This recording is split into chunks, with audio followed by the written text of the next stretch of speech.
The term black swan was introduced by the American philosopher and writer Nassim Nicholas Taleb and is used to describe inevitable economic, political and social disasters that are impossible to predict. The American publication Politico made its forecast and presented the main black swans for 2025. They are listed by Ukrainian producer Oleksandr Rodnyanskyi. Putin will convince Iran to stop developing nuclear weapons in exchange for Israel's promise not to attack nuclear facilities. 2. Trump will convince Saudi Arabia to sign a peace treaty with Israel. 3. The largest cyber attack in history will occur in 2025. Most of the world's infrastructure will be disabled. 4. Trump, Putin and Xi Jinping will agree with each other on regions of influence and will work together. 5. Market collapse and global panic due to manipulation with the help of artificial intelligence. 6. Overthrow of Alexander Lukashenko. 7. Peace talks between Israel and the Palestinian Authority will begin under the formula of 2 states for 2 peoples. 8. A new arms race will begin, within the framework of which many countries will set themselves the goal of possessing nuclear weapons. 9. A breakthrough will be made in the field of quantum computing. Most likely, China will achieve this. The authors of the article emphasized that the end of the war in Ukraine is not a black swan, since the probability that this will happen is very high. Recall recently exiled Belarus opposition leader Sviatlana Tsikhanouskaya has urged people to be ready to take to the streets to topple the regime of dictator Alexander Lukashenko. I really want people to be ready to use a real moment of opportunity to be on the streets and dismantle this regime, she said. But we have to feel this trigger. This moment when we really can dismantle it. Belarusians head to the polls in January to elect a president. Lukashenko has been in power since 1994, and he will almost certainly retain his job in a rigged vote that Tsikhanouskaya derides as a farce. But the election is not the time for Belarusian people to go to the streets, to uprise visibly because repressions are too high. Every time in Belarus people are detained.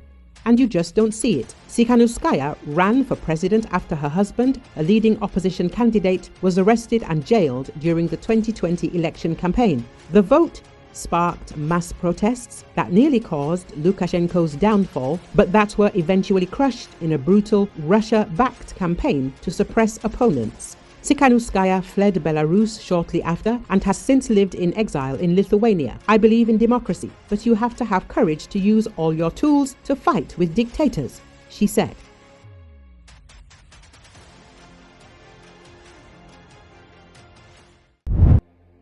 Iran's regular army on Monday said it has added 1,000 strategic drones to its fleet amid tensions with the US and Israel. Videos broadcast on state TV showed various drones in an unknown location, with Iranian Defense Minister General Aziz Naserzadeh and the Commander-in-Chief of Iran's army, Gen. Abdul Rahim Mousavi, reviewing the drones. The development comes amid growing concerns over a possible attack against Iran's nuclear sites. In recent days, Iran performed air defense drills near Natanz and Fordo, its key nuclear facilities.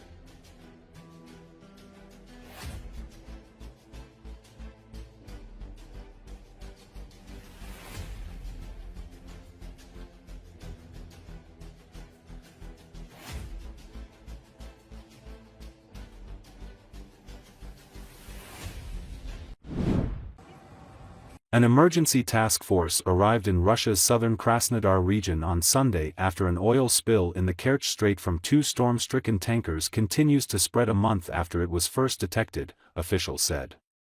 The task force, which includes Emergency Situations Minister Alexander Kurenkov, was set up after Russian President Vladimir Putin on Friday called on authorities to ramp up the response to the spill. Russian state TV on Sunday showed a rescue center for birds that were found on the beach covered with oil. Volunteers clean them and give immune-boosting medicine.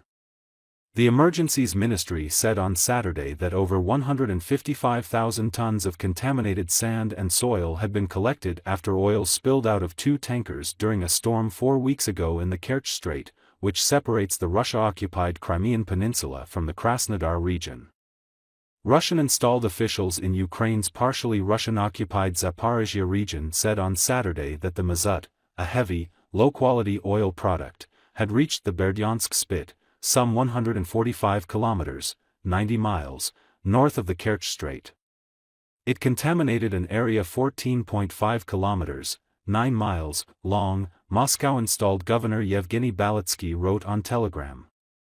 Russian-appointed officials in Moscow-occupied Crimea announced a regional emergency last weekend after oil was detected on the shores of Sevastopol, the peninsula's largest city, about 250 kilometers, 155 miles, from the Kerch Strait. The Kerch Strait is an important global shipping route, providing passage from the inland Sea of Azov to the Black Sea. It has also been a key point of conflict between Russia and Ukraine after Moscow annexed the peninsula in 2014. In 2016, Ukraine took Moscow to the Permanent Court of Arbitration, where it accused Russia of trying to seize control of the area illegally. In 2021, Russia closed the strait for several months. Mikhailo Podolyak, an advisor to the head of Ukrainian President Volodymyr Zelensky's office, described the oil spill last month as a large-scale environmental disaster and called for additional sanctions on Russian tankers.